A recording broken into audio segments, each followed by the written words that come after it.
سیدنا حضرت ابو ہریرہ رضی اللہ تعالیٰ عنہ سے روایت ہے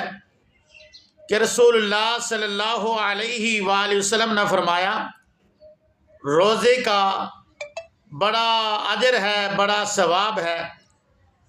کیونکہ رسول اللہ صلی اللہ علیہ وآلہ وسلم فرماتے ہیں کہ اللہ تبارک و تعالیٰ فرماتا ہے کہ ابن آدم کا ہر عمل اس کے لیے ہے سوائے روزے کے۔ روزہ ہے میرے لیے اور میں ہی اس کو جزا دوں گا، اور یہ روزہ ڈھال ہے۔ اور فرمایا کہ جس روز تم میں سے کسی کا روزہ ہو تو اس روز فضول باتوں سے اور فضول کاموں سے پرہیز کرے، گالی گلوچ سے پرہیز کرے اور لڑائی جھگڑے سے پرہیز کرے۔ اگر کوئی آپ کو گالی گلوچ کرتا ہے تو اس کو صرف اتنا ہی کہہ دے کہ میں روزے سے ہوں، میں آپ سے کچھ کہہ نہیں سکتا اور میں آپ کو کچھ نہیں کہہ سکتا، میں روزے سے ہوں، میں نے روزہ رکھا ہوا ہے۔ تو اس ذات کی قسم ہے، رسول اللہ صلی اللہ علیہ وآلہ وسلم فرماتے ہیں، اس ذات کی قسم ہے جس کے ہاتھ میں محمد صلی اللہ علیہ وآلہ وسلم کی جان ہے، روزے دار کے منہ سے خوشبو جو آتی ہے،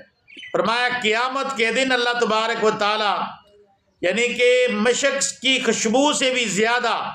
اللہ تبارک و تعالی کو پسند ہے۔ روزے دار کو اللہ تبارک و تعالی نے یعنی کہ جو اجر دینا ہے، جو ثواب دینا ہے، اللہ تبارک و تعالی فرماتے ہیں کہ جو ابن آدم کا بیٹا جو سا ہے، آدم علیہ السلام کا جو سا بیٹا ہے، اس نے جو نیکیاں کرتا ہے وہ اس کے لیے ہے، لیکن جو روزہ رکھتا ہے اس کا اجر میں دوں گا۔ دیکھیے کہ رسول اللہ صلی اللہ علیہ وآلہ وسلم فرماتے ہیں اس کا ثواب جو سا ہے اللہ تبارک و تعالی ہی دیتے ہیں کہ اس کی فضیلت بڑی ہے، اور تمام جو ثواب بندہ کرتا ہے اس کو ثواب فرشتے لکھتے ہیں، نیکیاں لکھتے ہیں، لیکن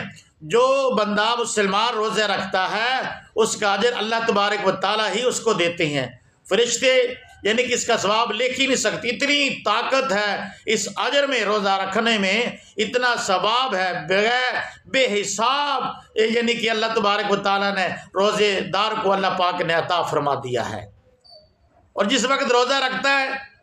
اور فضول باتوں سے پرہیز کرتا ہے، گالی گلوچ سے پرہیز کرتا ہے اور کسی کی گالی نہیں نکالتا، گالی سے دور رہتا ہے، گالی اپنی زبان سے نہیں، کوئی کسی کی چغلخوری غیبت نہیں کرتا، تو رسول اللہ صلی اللہ علیہ وآلہ وسلم فرماتے ہیں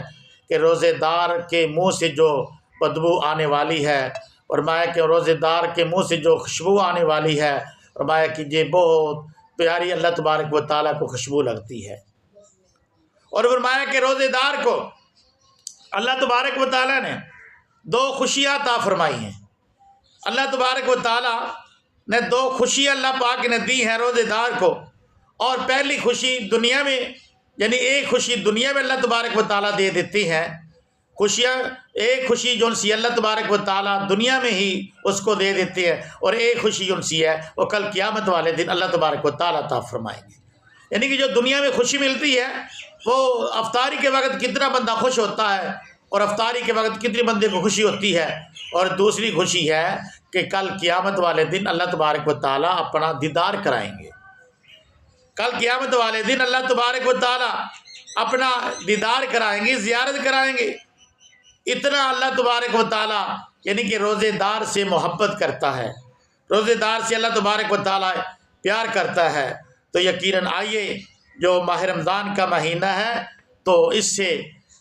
اللہ تبارک و تعالیٰ کی رضا کے لیے روزے رکھیں، اللہ پاک اجر عطا فرمائیں گے۔